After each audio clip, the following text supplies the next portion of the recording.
Endoscopic investigation of the upper GI tract is a very common procedure.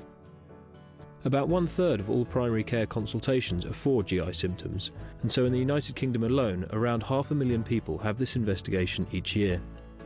Therefore, it is very important that we use a technique which causes minimum distress and inconvenience to patients, and yet remains a sensitive and safe way to test for serious pathology. Traditional investigation involves passing an endoscope through the mouth and oropharynx into the esophagus. This is usually performed after spraying the throat with a topical local anaesthetic spray, although around 20% of patients prefer to have an intravenous conscious sedation. Patient satisfaction surveys show that around 10 to 15% of patients felt that this test was worse than they expected. Those patients who are sedated are unable to drive home or work for the rest of the day.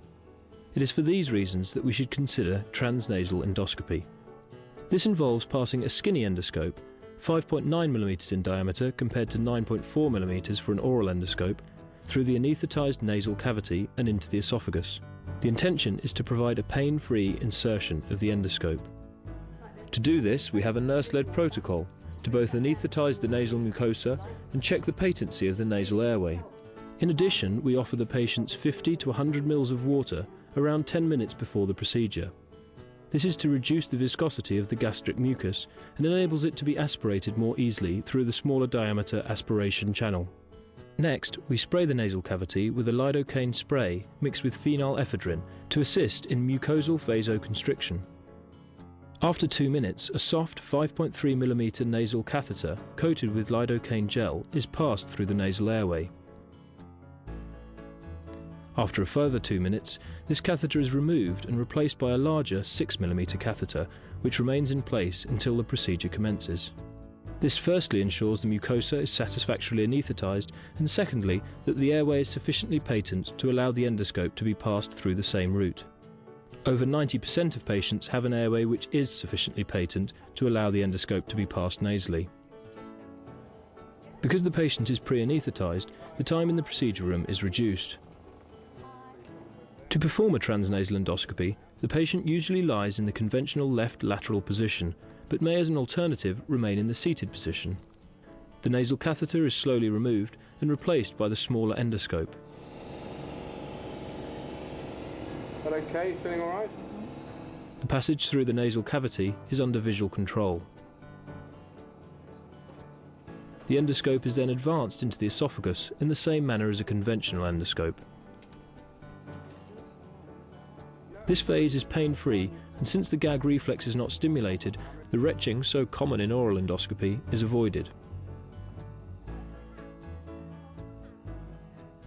The smaller endoscope is also more flexible than the conventional endoscope, and the visual field is slightly smaller.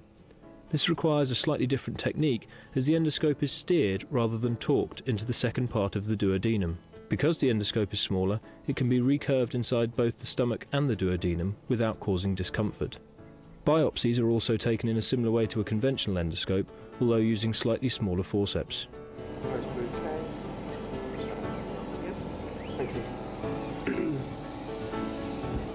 During the procedure, the patient remains comfortable, is able to breathe through the mouth and talk with the endoscopist, who can explain his findings. Once the procedure is complete, the patient is free to leave the unit, return to work and drive as normal. I had one 3 months ago, and it was done through the throat, and I found that rather unpleasant, or more than a little unpleasant, for the gagging and the burping and that sort of thing. But then I found out that there was the opportunity to have it done through the nose, so this morning we carried out the nasal procedure, and that in fact was easy, like falling off a log. Nowhere near as bad as the first one, so the two don't compare in my book. When I came in, my idea was to have it down the throat because I didn't fancy how in the nose, but she said you'd probably get more gagging with that, so I went for the nasal.